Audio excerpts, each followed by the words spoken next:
Merci d'abord d'être là ce soir parmi nous en visioconférence. On aurait évidemment préféré tous pouvoir se retrouver dans des endroits magiques comme la Cité des sciences et de l'industrie ou la Cité de l'espace à Toulouse. Malheureusement, évidemment, les circonstances ne nous le permettent pas. Mais voilà, pour l'occasion, vous vous souvenez évidemment de l'édition spéciale de notre magazine à la Société Astronomie France, dédiée à cette arrivée extraordinaire, à ce moment absolument fantastique qui n'est pas fréquent dans la vie des planétologues, des ingénieurs et des scientifiques que vous êtes. Donc, on voulait évidemment marquer votre investissement, peut-être pas d'une vie, pour les deux Philippe, mais au moins pour Philippe Lognonnet, si quand même d'une vie professionnelle pour déposer un sismomètre d'exception sur la planète rouge. Donc voilà, c'est le conseil d'administration de la Société astronomique de France sur proposition de sa commission astronautique qui vous remet en fait le prix international d'astronautique à tous les deux, Philippe Lognonnet et Philippe Laudet, pour l'ensemble en fait de cette action incroyable qui porte, qui met en haut du podium le CNES et l'IPGB, la France, sur la planète rouge. Et depuis, c'est un succès. Alors, on communique malheureusement pas beaucoup, et ça, c'est terrible de le constater. C'est que les médias, pour l'essentiel des grands médias, se détournent un peu trop rapidement de, de l'actualité chaude, on va dire, pour sauter sur une autre actualité, d'actualité en actualité comme ça. C'est bien dommage parce que SACE est toujours en opération. Ça reste un instrument, à nouveau, comme je l'ai déjà dit, d'exception. J'ai été frappé, moi, quand j'ai préparé cet grand événement à la Cité des Sciences avec vous, avec l'aide du CNES, de l'IPGP, des différents partenaires du CNRS, de Sodern. J'ai été frappé de voir toutes les difficultés que vous aviez eues pour mener à bien cette mission. C'est absolument remarquable. Alors, c'est sûrement le lot des gens comme vous de franchir les difficultés les unes après les autres. Mais je crois que là, vous avez eu votre lot. Ça a été absolument incroyable. Et donc, on aimerait bien vous entendre un peu ce soir pour vous remémorer, pour nous remémorer évidemment ces moments-là.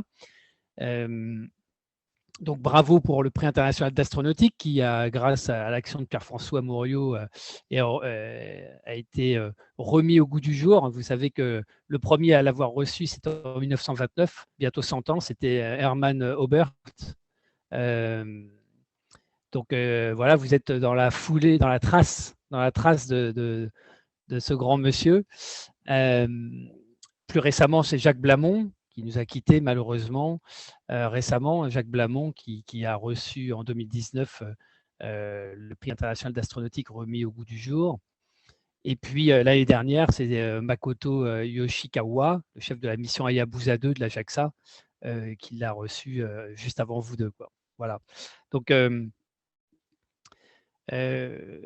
en pensant à SAIS et à cet instrument magnifique, j'ai fait un parallèle. Alors, je ne sais pas si vous connaissez Mimi Young, la patronne de l'ingénierie au JPL qui a conçu avec son équipe le petit hélicoptère Ingenuity qui vole actuellement autour de Perseverance.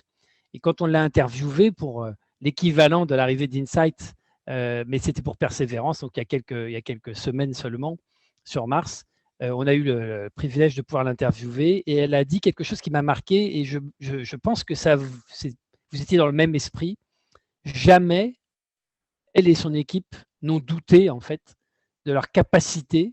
Alors ils ont mis 6 ans à fabriquer Ingenuity. Philippe Lognonnet a mis peut-être un peu plus que ça pour déposer un sismo sur Mars. Ils ont mis 6 ans pour fabriquer Ingenuity. Jamais ils n'ont douté de réussir, de lever toutes les inconnues et j'imagine que c'était pareil pour vous, même si on sait ce que c'est qu'un sismomètre. SACE, ce n'est pas un sismomètre, c'est beaucoup plus qu'un simple sismomètre.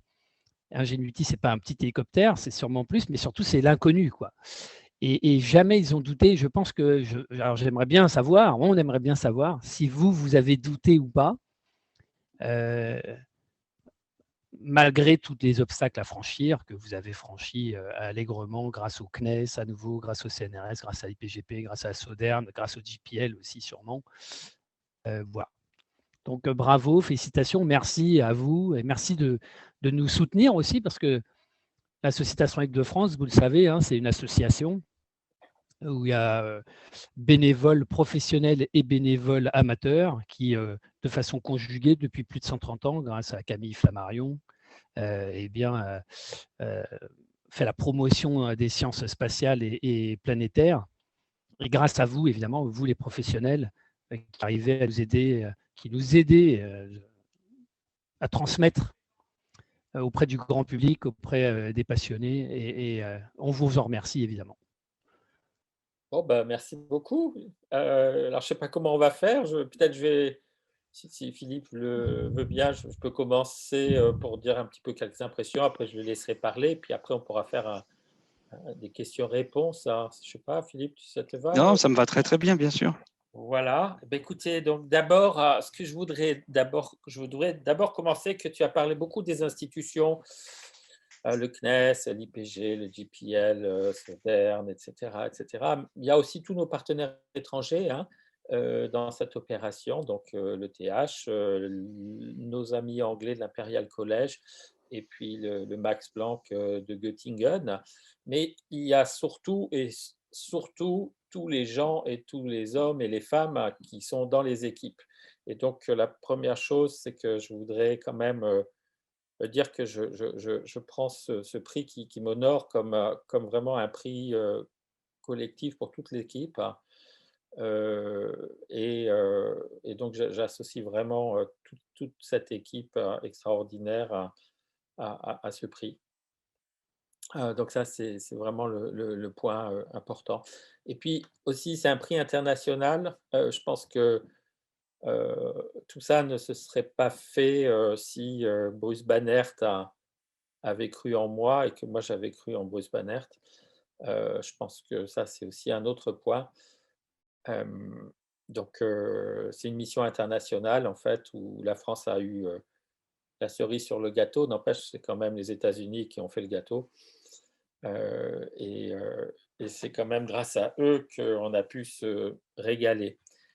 Voilà, donc ça, c'était le premier point. Le deuxième point, je suis très honoré d'avoir un prix qui a été décerné il y a quelques années à Jacques Blamont. D'abord, j'ai commencé à côtoyer Jacques Blamont quand j'étais tout jeune dans le métier, à l'époque de Mars 96. Donc j'ai commencé ma carrière avec cet échec-là, mais avec Jacques Blamont, on a par la suite essayé, c'est surtout lui hein, qui, qui a lancé cette idée de faire des nanosatellites martiens. Il faut vous rappeler que sur InSight, on avait 2 nanosats. En fait, Jacques Blamont avait proposé déjà de faire des satellites de télécommunication avec des nanosatellites dans le programme premier. Et puis il y a eu dans le programme premier, je veux dire aussi d'autres personnes du CNES, Olivier Marsal, avec qui on a essayé de faire Netlander. Donc c'est une grande histoire en fait qui finalement, pour ce qui est de la relation avec le JPL, a commencé en fait en 1993 avec notre première activité de R&T avec le CNES. Souvent, Francis Rocard m'a dit qu'il en avait marre des R&T du VBB, mais bon, la réponse était facile. Hein, s'il veut plus en avoir, s'il en a marre, il n'a qu'à les faire voler. Donc, la réponse est toujours facile. Et d'ailleurs, ça sera la même réponse pour le futur et les missions vers la Lune. s'il en a marre des futurs RT de sismolunaires, il a qu'à les faire voler. Voilà. Donc, mais ce qui est important de voir, c'est que cette première RT qui était en 1993 avait été aussi sélectionnée par la NASA sous la forme d'un programme. Et à l'époque, c'était amusant, c'est que la NASA avait sélectionné ça en disant: «Ouais, un sismomètre, c'est assez facile finalement, ça devrait être assez facile de faire un sismomètre, pour des futures missions planétaires». Donc on a vu que c'était pas facile. Voilà, donc vraiment d'abord, donc merci à tous ceux de tous les gens de l'équipe, à tous les membres de l'équipe et puis merci à tous ceux qui dans le passé ont cru en nous, y compris, dans mon établissement, hein, parce que quand il y a 15 ou 20 ans, je leur avais dit: «On ira sur Mars mettre un sismo». Ils devaient penser que j'étais soit frappé, soit, mais bon, comme j'étais pas dangereux, ils m'ont laissé faire. Voilà, donc ça, c'est les premières choses et puis maintenant, heu, je vais répondre peut-être à la question: «Est-ce qu'on a douté?» Je pense qu'on a beaucoup douté jusqu'à la sélection de la mission et après la sélection de la mission, on s'est retrouvés, après, très rapidement en fait, dans une sorte de grosse machine qui a mis un peu de temps à démarrer, mais qui après marchait vraiment très, très bien. Heu et ça a été possible, grâce au CNES, ça a été possible grâce au JPL.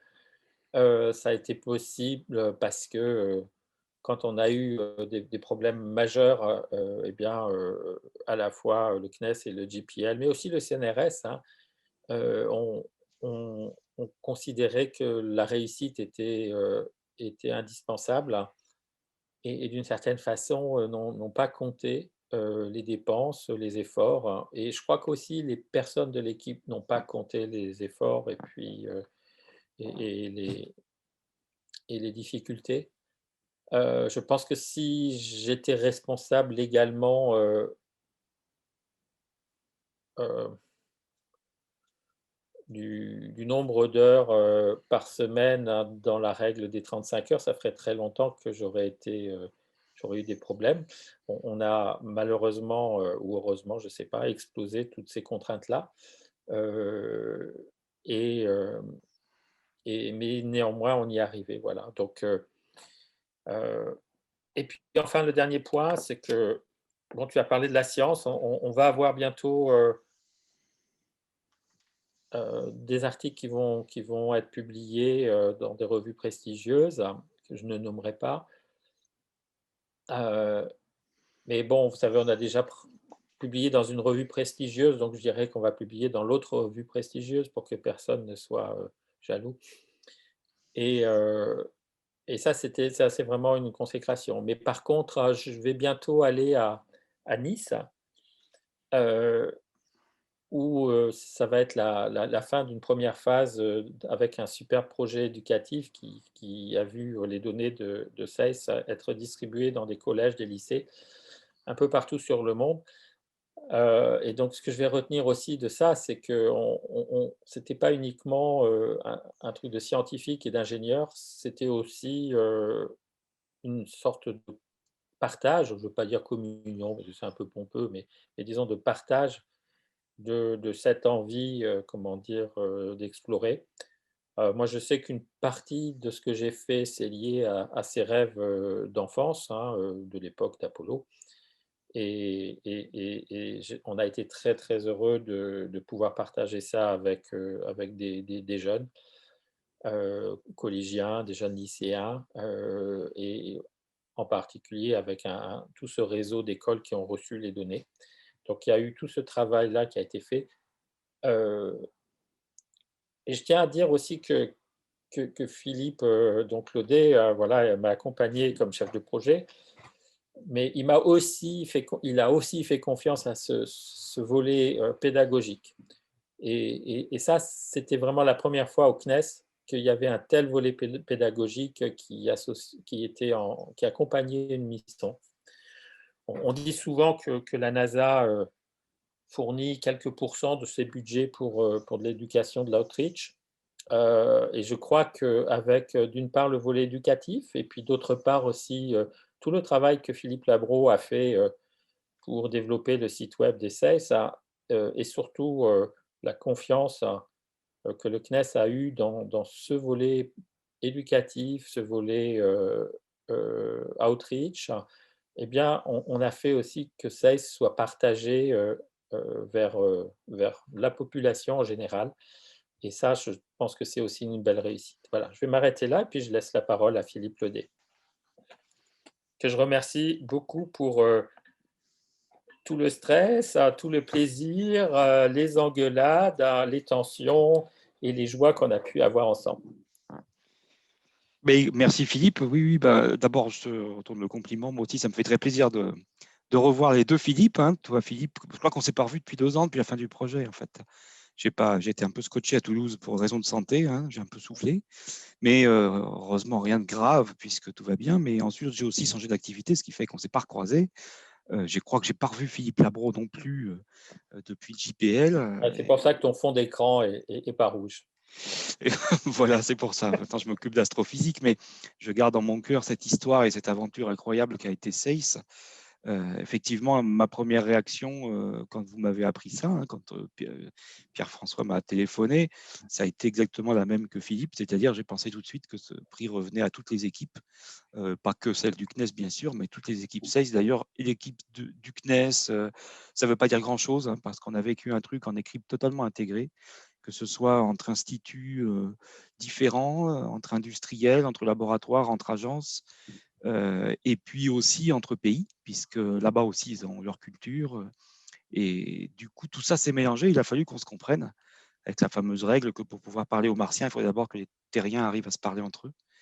J'ai toujours aimé cette phrase et on en a fait l'exercice. Moi, ça n'a pas duré aussi longtemps que Philippe, puisque je ne connaissais pas vraiment ce que c'était qu'un sismomètre avant de m'occuper d'ExoMars, où j'avais fait avant SACE la connaissance de Philippe et de David Mimoun et de Sébastien de Recourt et toute cette équipe de l'IPGP. Et puis, en fait, quand en 2011, Philippe est arrivé en disant, je me rappelle de tes mots, au secours, j'ai fait une bêtise, on a été présélectionné sur une mission du JPL Je sais pas avec un si grand... j'ai fait une bêtise. Ah, si, mais c'était ton humour, avec un grand sourire, tu l'as dit. Oui, oui. Dit, on a fait, non, je me rappelle, tu as dit, on a fait une connerie en riant. On est présélectionné, il faut le faire. Ouais. Ce qui m'avait beaucoup fait rire. Je m'étais dit d'ailleurs des conneries comme ça, fais-en souvent, c'est bien.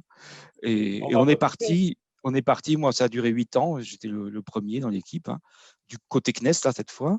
Il a fallu que je comprenne un peu tout ce que c'était. Et puis pendant 8 ans, on n'a jamais soufflé. Ça a été tout le temps à fond.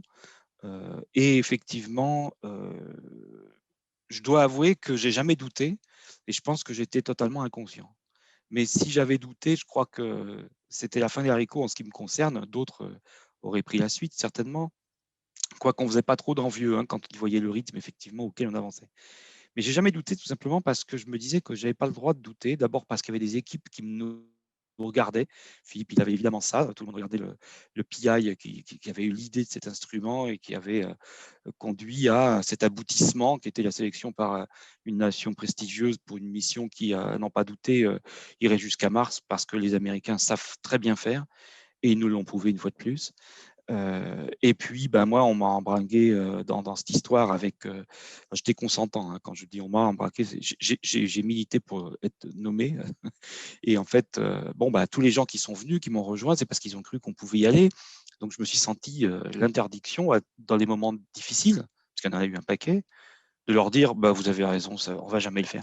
Alors, en plus, j'étais connu au CNES sur un espèce de slogan, comment dire, ironique que j'avais depuis le début de ma carrière. Puisque quand j'étais rentré au CNES à 28 ans, donc j'étais tout jeune, et je voyais beaucoup de gens un peu en fin de carrière qui, dès que je leur disais ah, mais c'est super, il faudrait faire ci, il faudrait faire ça, me regardaient un peu blasé, puis un peu aigri, il faut le dire, hein, mais c'est très humain, je ne leur en veux pas du tout. Au contraire, ça m'a aidé, hein, ça m'a vacciné, on va dire. Me disaient mais non, mais ça ne marchera jamais. Voilà. Et moi, j'en ai eu marre qu'on me dise ça ne marchera jamais, alors je me suis mis à le dire à mon tour, mais de façon tout à fait hypocrite, et pour dire il faut exorciser complètement cette idée que ça marchera jamais et on va toujours. Alors du coup, comme je fais beaucoup de musique, j'ai composé des morceaux qui s'appellent Ça marchera jamais.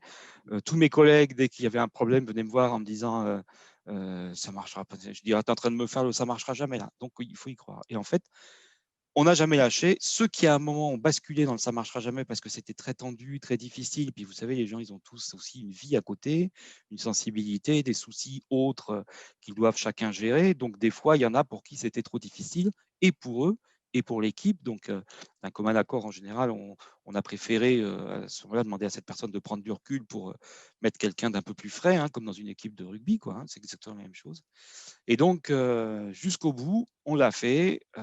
Donc, je n'ai pas douté. Pourtant, j'ai eu ensuite des témoignages a posteriori, notamment d'un de nos collègues, dont Philippe se rappelle très bien, Ed Miller, qui était responsable de la payload. Lui, il m'a confié qu'il y a un moment dans le projet où il a cru que c'était foutu. C'est quand on a une sphère, quand on a testé la sphère et qu'elle s'est effondrée parce qu'on s'était tous plantés. Quand je dis tous, ça c'est une grande leçon. C'est jamais la faute à personne. C'est vraiment une responsabilité collective. Le CNES avait validé cette structure et en fait on s'était trompé. Et puis le moment venu, bah, c'est cassé. Et bien là, Ed Miller a cru que c'était fini, mais en fait on est reparti tout de suite et on a refait des sphères avec un autre dimensionnement. Et c'est celles qui sont sur Mars, quoi. Et donc, c'était fabuleux. Donc, moi, la grande leçon que j'en tire, c'est l'équipe intégrée. Que ce soit les techniciens, les secrétaires, la vulgarisation à laquelle j'ai, comme l'a rappelé Philippe, une grande sensibilité parce que, bon, on ne va pas se le cacher, Philippe et moi, on a à peu près le même âge. Donc, Armstrong et Apollo, c'est ce qui nous a fait tilt tous les deux. Bizarrement, nos trajectoires se sont, par circonstances, croisées bien plus tard, avec ce même souvenir d'avoir eu cette révélation, entre guillemets, quand on était, j'imagine, en CM1, CM2, 6e, enfin, ces âges-là. Et du coup, effectivement, quand Philippe me disait qu'il partait dans ses aventures, je faisais au minimum en sorte de ne pas lui mettre de bâton dans les roues. Et c'est vrai qu'au CNES, j'avais souvent du questionnement qui me remontait sur ces sujets-là. J'ai eu ça, et ça, on l'a fait d'ailleurs aujourd'hui. Je suis complètement sorti de SAIS parce que je suis passé sur autre chose, mais je lis avec un grand intérêt tout ce qui en sort. Et je suis vraiment heureux de voir que ça publie et qu'il y a des résultats et que j'espère que l'instrument tiendra le coup. Pour l'instant, il marche très bien le plus longtemps possible pour vous permettre d'aller aussi loin que vous l'espérez. Ceci étant, moi, de mon côté, il n'y a pas plus tard que mardi, j'étais dans une école primaire où je vais dans les CM2, qui est mon âge préféré pour intervenir, et je leur explique la conquête de l'espace, les étoiles, les galaxies, et je leur parle du sismomètre et de Mars. Alors évidemment, ils me demandent tout le temps des nouvelles de Thomas Pesquet, mais j'arrive toujours à répondre en parlant du sismomètre, qui est quand même beaucoup plus... Non, je plaisante, Thomas Pesquet, c'est fabuleux aussi. Voilà, donc il y a ça. Il y a une deuxième chose pour laquelle je suis très fier, qu'on est tous tenus, et là aussi avec Philippe, on s'est tenu la main là-dessus, c'est un sismomètre de cette sensibilité qui est fait pour aller sur Mars, pour le tester sur Terre, c'est l'enfer. Et assez rapidement, l'aspect performance qu'il fallait absolument préserver, qui, lorsqu'on est dans le chaudron, si vous voulez, il y a beaucoup de gens qui disent bon, ben, on va relâcher les perfos. Là, il fallait absolument pas, sinon on n'aurait pas obtenu le résultat qui était requis. Et pour démontrer qu'on pouvait le faire, on a essayé tout un tas d'astuces. Philippe s'en souvient. Et en fait, il y a quelqu'un du JPL de très, très renommé, hein, qui a eu des grandes responsabilités, qui un jour, voyant tous les efforts qu'on se donnait, nous a dit « Mais laissez tomber, vous n'y arriverez pas ». Croyez-moi, les performances, il nous a dit ça à une revue, je ne sais pas si tu t'en souviens Philippe, mais les performances, vous les aurez sur Mars. Croyez mon retour d'expérience. Et cette personne a posé des expériences sur Mars, donc il le savait. Et puis à la fin, quand on a livré l'instrument, ben, on avait, grâce aux efforts notamment Nicolas Verdier, qui travaillait vraiment en très étroite collaboration avec Philippe Lognonnet et toute l'équipe des scientifiques, on a réussi à démontrer que ce pour quoi on l'avait fait, en étant malgré tout sur Terre, fournirait les performances qu'on pouvait espérer. Bon, rien n'était démontré tant qu'on n'était pas vraiment sur Mars, mais on a fini par le faire. Et cette même personne du JPL l'a reconnu à la dernière revue en disant « Chapeau, franchement, j'y croyais pas, d'ailleurs je l'avais dit, et vous avez réussi à démontrer que cet instrument tenait les performances qui étaient attendues. » Donc ça, je crois que c'est des sujets dont je vais me souvenir, parce que si on n'avait pas tous été tous ensemble, tout le temps, les Suisses, les Allemands, les Anglais, les Américains, comme l'a dit Philippe, mais aussi les chercheurs, la vulgarisation permanente qui est fondamentale à cet égard. Philippe Labro fait un travail, j'ai appris beaucoup sur Mars grâce à son site, hein, NIRGAL, mais pas que. en discutant pas mal avec lui. Cette passion qui l'anime faisait renaître celle qui, chez moi, avait tendance à s'affaisser un peu quand j'étais accablé parce que ma nature n'était pas suffisante pour tenir le choc. Donc, tout ça a fait un maelstrom qui est une grande leçon pour moi, humaine avant tout, qui a de très bons résultats scientifiques, tant mieux, mais c'est une aventure humaine. Si on ne fait pas ça tous ensemble et qu'on n'arrive pas à contourner, c'est vrai qu'on s'est tous engueulés. Hein. J'ai du mal à vous trouver un membre de l'équipe qui un jour ne s'est pas engueulé avec un autre. Mais en fait, ce qui a fait que ça a fonctionné, c'est qu'on n'a jamais perdu de vue l'objectif commun. Et quand on se disputait, il fallait trouver une solution. Et c'était ça, en fait, parce que ce qui était à dire était dit. Et derrière, on en contournait, on surpassait. Et c'est en ça que l'aventure humaine, on en est tous, je pense, sortis grandis. En tout cas, moi, c'est mon cas. Donc, merci pour ce prix que je dédie évidemment à toutes les personnes, et je ne sais même pas les compter, donc je ne donne même pas de chiffres, mais Philippe le dira peut-être mieux que moi, qui ont participé à tout ça. Voilà. Merci. Hein. Donc, je ne sais Bravo. pas, voilà, si on... Je ne sais pas si vous les avez vus, mais je vais vous. Alors, est-ce que je peux partager l'écran? Non. Ah non, je ne peux pas partager mon écran. Quelqu'un doit t'y autoriser normalement, je pense. Oui, c'est ça. Je pense que c'est Maria qui est la Parce que moi, maîtresse. sinon, si j'ai l'autorisation, j'ai ce qu'il faut. Ou Pierre François, voilà. Voilà, donc il y en a 2 et on espère donc se voir prochainement et vous les remettre physiquement, évidemment, dans un beau cadre. Mais on vous les enverra quand même au fichier JPEG pour que vous puissiez les partager avec vos équipes. Voilà, ouais. C'est C'est très vrai bien. c'est vrai que c'est une aventure. Bon, enfin moi personnellement qui est depuis 1997 d'ailleurs avec Philippe Labro était un des envoyés spéciaux au DPL. Depuis 97 et l'arrivée fracassante sur Mars de Pathfinder, on a vécu, on a partagé ces grands moments de l'exploration planétaire, évidemment Huygens sur Titan, évidemment les mers, hein, Spirit, Opportunity, et tous les autres, toutes les autres sondes spatiales, les survols aussi, les grands survols, notamment Pluton, tous ces mondes inconnus ou mal connus. Insight, l'arrivée sur Mars d'Insight reste évidemment un des grands moments. Parce que c'est vrai que finalement, bon, on essaye de transmettre cette aventure qui est la bonne aventure humaine, en fait, effectivement, des hommes et des femmes qui, pendant parfois plusieurs décennies, mettent leur intelligence collective, individuelle et collective, au service de cette exploration planétaire. Et bon, évidemment, Huygens sur Titan, ça a été époustouflant parce que le corps planétaire en question était complètement inconnu du fait de son voile, atmosphérique. Donc, on a littéralement découvert un nouveau monde. Pluton, c'est un peu la même chose, même si on ne s'est pas posé et qu'on a fait juste le survol de Pluton, la découverte, la nouvelle découverte de Pluton grâce à ce survol est évidemment à marquer d'une croix particulière. Mais Insight restera aussi, je crois, un moment d'émotion. D'ailleurs, Philippe Le Nyonnais était très ému sur scène ce soir-là, un peu comme les prédécesseurs, comme Jean-Pierre Le Breton pour Huygens sur Titan aussi. Et moi, c'est ça qui me frappe aussi beaucoup, c'est que vous mettez en fait vos vies professionnelles complètement au service d'une cause, en fait, d'une mission. C'est pas jouer au dé, mais on peut tout perdre, quoi. Hein. C'est arrivé plusieurs fois à plein de vos collègues et parfois aussi à vous, sûrement, où vous avez perdu des missions spatiales.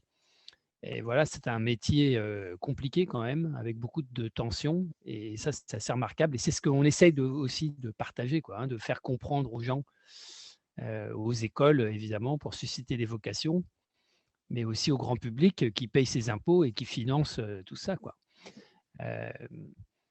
Et grâce à la Cité des Sciences, grâce à la Cité de l'Espace, au Musée de l'air et de l'Espace ou à Parc aux Étoiles à Triel en son temps aussi, on a réussi à transmettre ça grâce au soutien des agences et des instituts. Bon, c'est pas facile, mais voilà, ça fonctionne bien, quoi. Ouais, Donc rendez-vous. Pardon. Pardon, vas-y. Non, excuse-moi. Non, je voulais juste te dire que tu as dit on peut tout perdre, mais des fois on perd tout, effectivement, ou on perd beaucoup. Et en fait, on perd jamais vraiment parce qu'on apprend de ses échecs.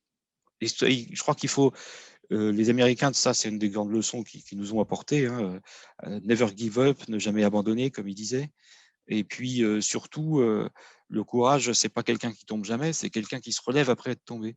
Et ça, on l'a vraiment vu, parce que quand cette sphère s'est effondrée, quand on a, au CNES, on a cassé des trucs aussi, mais c'était jamais la faute de la personne qui était devant le. Au contraire, hein, c'est une responsabilité collective. Pourquoi ça s'est produit? Qu'est-ce qu'on a oublié? Qu'est-ce qu'on n'a pas fait? Qu'est-ce qu'on avait pas eu la bonne idée? Et du coup, derrière, on recommence et on change. Et là, ça marche, quoi.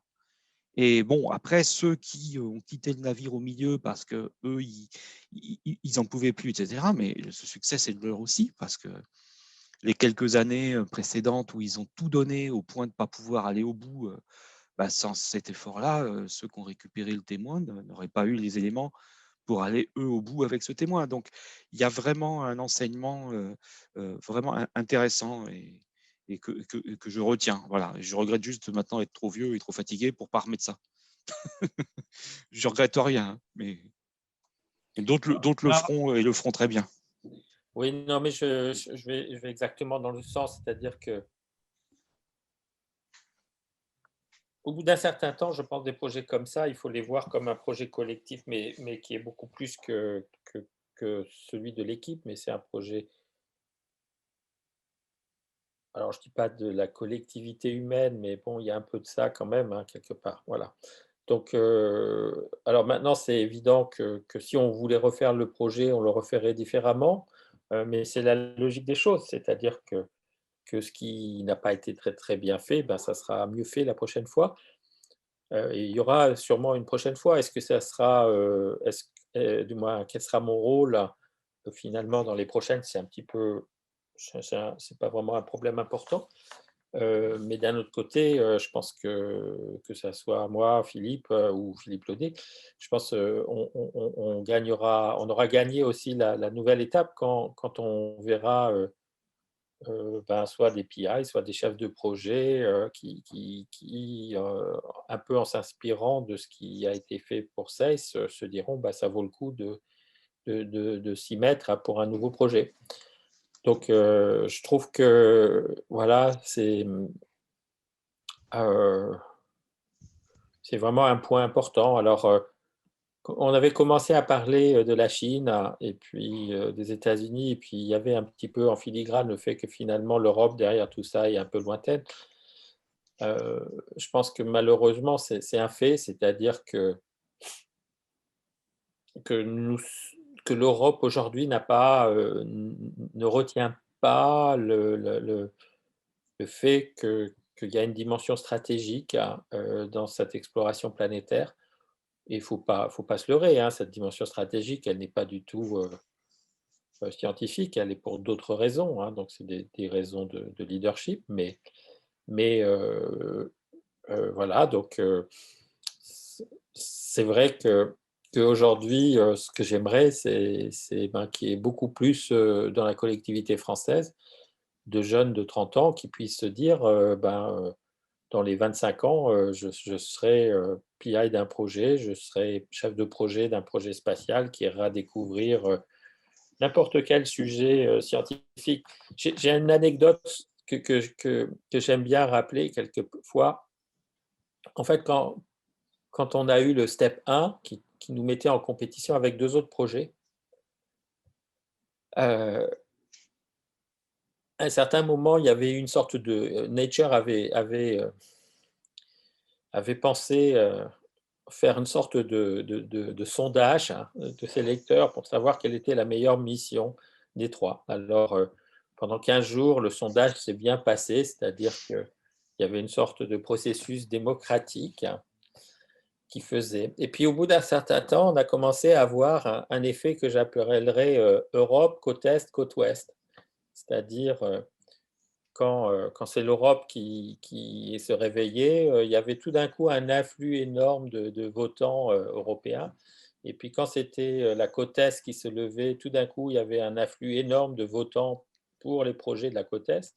Et puis quand c'était la côte Ouest qui se levait, tout d'un coup, il y avait un afflux énorme de votants pour la côte Ouest. Alors, disons, des personnes qui auraient utilisé des outils statistiques seraient très rapidement arrivées à la conséquence que les votes n'étaient plus du tout aléatoires, on va dire.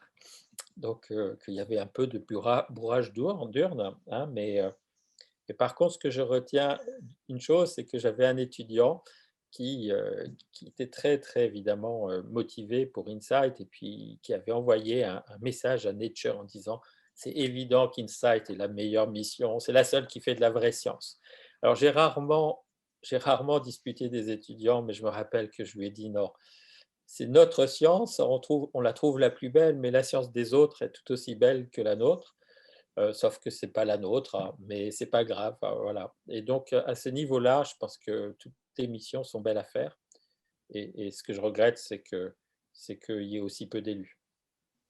Alors justement, est-ce que vous pouvez nous dire ce que vous faites maintenant sur quel projet l'un et l'autre vous êtes en train de développer? Ah, alors oui, c'est intéressant. Alors, écoutez, donc pour l'instant, donc on espère qu'on va refaire voler nos modèles de rechange dans des missions lunaires. Voilà, donc ça c'est la première chose. On a le droit, on a 3 beaux modèles de rechange de VBB qui sont maintenant à l'IPG. Et on espère qu'on va les faire voler sur au moins une mission, voire 2 missions. Et j'espère que le CNES nous accompagnera. Pour l'instant, le CNES nous accompagne au moins pour une et j'espère qu'il nous accompagnera bientôt pour 2. Donc les 3 modèles sont complets en fait, c'est ça? C'est 3 Alors, instruments? le truc, c'est que oui, le truc, c'est que le sismomètre Insight, c'était un sismomètre 3 axes. Et là, ce qu'on propose vers la Lune, c'est des sismomètres avec un axe. Donc, c'est le coup de baguette magique pour qu'un modèle puisse devenir 3 modèles. Voilà. Bon, donc ça, c'est. Puis le deuxième coup de baguette magique, c'est qu'il se trouve que la gravité de la Lune est pas très loin de la gravité que voyaient nos sismomètres Insight sur Mars, parce qu'ils étaient obliques. Et donc, le truc quand même qui est extraordinaire, c'est que ça permet de faire des missions spatiales qui sont finalement relativement peu chères. Quand je dis relativement peu cher, c'est-à-dire c'est vraiment une fraction du coût de SAIS. Donc pour une fraction du coût de SAIS, je ne dis pas que je fais la pub pour 1 euro de plus, j'ai deux paires de chaussures, mais il y a un peu de ça. Voilà. Donc, mais tu as raison. Ça, c'est la première chose. Maintenant, je suis très heureux aussi de voir que la sismologie est devenue un petit peu un standard. Donc, la Chine aura un sismomètre sur sa mission Chang'e 7. Pendant longtemps, j'ai essayé de convaincre le CNES que ça serait bien que le CNES fournisse cet instrument-là, et je n'ai pas réussi à convaincre le CNES. Par contre, il n'y a pas très longtemps, j'ai eu un message du responsable scientifique et technique de ce sismomètre chinois qui m'a dit que l'article qui décrivait ça et ça lui avait été d'une grande utilité pour gagner sa proposition à l'Agence spatiale chinoise. Donc, je suis très heureux que ça ait ainsi pu permettre, je veux dire, à des sismologues chinois de convaincre la Chine à faire de la sismologie sur la Lune. Voilà. Et puis déjà, si ces missions vers la Lune se font, ça sera extraordinaire.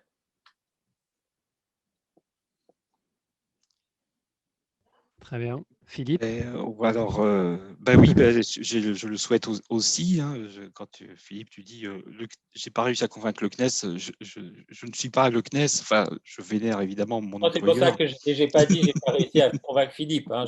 Non, je suis plus dans la boucle effectivement, puisque j'ai profité de la fin et de ce succès sur Insight pour changer de perspective et revenir à mes amours de jeunesse, puisque j'ai un doctorat d'astrophysique. Donc, il s'est trouvé que la place de responsable des missions astrophysiques du CNES étaient vacantes au moment à peu près où on terminait. Donc, j'ai proposé ma candidature et puis elle a été retenue. Donc, j'ai tout de suite, je ne me suis pas reposé, peut-être une erreur d'ailleurs, j'ai tout de suite enchaîné sur le suivi des laboratoires. Donc, ils sont très nombreux, hein, qui mettent en œuvre les missions. Alors, il y a des missions de l'ESA comme Gaia qui vole déjà, mais qui fournit des données incroyables sur la cartographie de notre galaxie. Donc, c'est des éléments. Moi, Gaia, que je connaissais absolument pas, ça m'a complètement bluffé parce que les catalogues d'étoiles, c'est des outils de tous les astronomes pour des années et des générations. Hein. Donc, Tycho Brahe avait fait le premier avec 100 étoiles dedans à peu près. Ensuite, il y a Hipparcos qui a mis 100 000 étoiles. Là, Gaia cartographie presque 2 milliards d'étoiles. Alors, c'est rien par rapport aux 300 milliards d'étoiles de la Voie lactée, qui elles-mêmes ne sont rien par rapport aux 1000 milliards d'Andromède. Et sachant que des galaxies, il y en a plus de 2000 milliards. Je ne sais pas si j'ai eu raison de prendre ce poste parce que j'ai le vertige et des fois, je voudrais bien revenir sur Mars, c'est juste à côté. Mais c'est juste à côté, entre guillemets, parce que c'est ce que je décris aux enfants hein, quand je vais dans les écoles. Je leur parle de la Terre, la Lune. Je leur explique qu'Armstrong, il allait à 11 km/s, donc il prenait 3 jours pour aller sur la Lune. Que pour aller sur Mars, alors je leur montre les planètes, comment ça fonctionne. C'est plus compliqué, c'est très loin. Surtout quand je leur donne les vraies dimensions comparatives du Soleil et de la Terre et que je leur dis, mais vous vous rendez compte que des êtres humains qui ne sont pas très grands, c'est des constructions à base de carbone finalement et de flotte qui font à peine 1,50 m, 2 mètres. On ne les voit même pas là. La Terre, c'est une tête d'épingle si le Soleil est une orange et en plus, elle est à 17 mètres du Soleil. Et ils font un petit truc là, un sismomètre, qu'ils arrivent à envoyer sur une autre tête d'épingle 3 fois plus petite qui en plus par moment se retrouve de l'autre côté du Soleil. C'est un truc de fou. Et pourtant, Mars, c'est à côté comparé à l'univers. Donc maintenant, je regarde l'univers, donc je prends beaucoup d'humilité. Je suis plus chef de projet, donc je ne souffre plus. J'ai eu beaucoup de mal à me désintoxiquer de ça. C'est-à-dire, l'instrument doit arriver en essai dans 3 mois, et là, je ne dormais pas. Non, mais c'est pas toi qui gères. Là. Ah bon. Et donc, voilà. Donc ça, c'est une autre thématique. Mais par contre, je suis à peu près 18 projets, enfin, entre les très gros comme Gaia ou Euclide, qui sera lancé dans 1 an. Mais aussi des missions avec les Américains, avec le JPL. On a le Roman Space Telescope pour lequel on fournit un laboratoire à Marseille, le LAM, fournit des miroirs pour un coronographe. Et puis, on a aussi des missions de préparation comme Lightbird avec le Japon. Donc, ça devient multilatéral dans tous les coins. Donc, je découvre beaucoup d'autres choses. Entre ceux qui se battent parce qu'ils se battent je plaisante, hein, c'est très amical. Il y en a qui veulent regarder le milieu interstellaire, d'autres qui veulent regarder le milieu intergalactique, d'autres qui veulent regarder le fond diffus cosmologique. Chacun vient nous expliquer que sa science, ça me rappelle l'anecdote que Philippe vient de raconter avec son étudiant, elle est plus intéressante que l'autre, mais en fait, tout le monde sait très bien que ce n'est pas vrai, que c'est juste pour se taquiner, et qu'en fait, tout ça, c'est un tout absolument incroyable. Et ce qui me désole, c'est que quand j'ai passé ma thèse, on ne savait même pas s'il y avait des exoplanètes encore, puisque je l'ai passé en 87 et la première a été découverte, comme vous le savez, en 95. Maintenant, aujourd'hui, je crois qu'on doit être entre 4 et 6 000 exoplanètes identifiées et répertoriées. Mais au-delà de ça, aujourd'hui, quand je vois ce qu'on découvre, la matière noire et l'énergie noire, que finalement, ce qu'on voit, c'est que 5% de tout ce qu'il y a, je me dis, mais quelles découvertes nous attendent encore en astrophysique et je ne vais pas les voir. Et quelque part, j'ai un petit pincement au cœur. Alors avant, je me disais, chic, comme Philippe d'ailleurs, j'ai vu le premier homme sur la Lune. Et quand j'étais un peu plus âgé, vers 20-30 ans, je me disais, avec un peu de chance, je verrai le premier homme ou la première femme sur Mars. En fait, j'y crois plus vraiment à ça. Je pense que ça va prendre beaucoup plus de temps. Je me demande aussi comment on va gérer les problèmes climatiques qu'on a et qui pourraient très très bien venir parasiter la dynamique qu'on a sur la conquête de l'espace, d'une façon ou d'une autre, à tort ou à raison, c'est pas mon propos, mais c'est quand même très compliqué. Au niveau économique, j'entends, hein, et au niveau politique. Mais il y a peut-être une autre découverte que je vais voir avant la fin de mes jours, et qui est en fait bien plus colossale que ça. C'est la découverte, la preuve irréfutable qu'il y a d'autres formes de vie ailleurs. Tout simplement en découvrant les gaz qu'il y a dans les atmosphères de certaines exoplanètes qui passent devant leurs étoiles en occultation. On arrive à avoir les raies d'absorption de l'atmosphère de ces planètes qui, lorsqu'on a une conscience des dimensions. C'est hallucinant d'arriver à faire des instruments qui voient ça. Corot était déjà extraordinaire, mais ce qu'Ariel va faire est absolument extraordinaire. Et si on détecte des gaz qui sont, à notre connaissance, à nous, témoins de production de bactéries ou de vie, d'une signature, ouais, on aura la preuve. Alors ça sera des centaines d'années-lumière, hein, ça sera dans la galaxie, des centaines d'années-lumière, donc on n'ira jamais. Mais ça sera quand même une découverte extraordinaire. On ne sait pas où c'est, on ne saura pas à quoi il ressemble, on ne pourra pas communiquer. Un signal radio qu'on lui enverrait mettrait 400 ans peut-être pour y aller. Alors, n'attendons pas qu'ils répondent le temps qu'ils comprennent. Mais ce sera quand même une découverte que je pense peut-être pouvoir assister. Surtout quand je vois les télescopes, c'est des monstres. Hein. JWST va être tiré là, 31 octobre. Alors, j'allais parler du James Webb.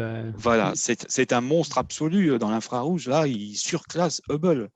Et quand on voit que Hubble a transformé les fantasmes les plus fous de Monsieur Hubble en découvrant qu'il y avait des... Voilà, on se dit, mais qu'est-ce qu'ils vont trouver avec cet engin de folie, quoi. Et il n'y a pas que JWST. Des télescopes hallucinants, il y en a déjà plein d'autres aussi. Il y en a dans tous les papiers. Et mince, on va partir trop tôt. Mais c'est pas grave, d'autres sont là.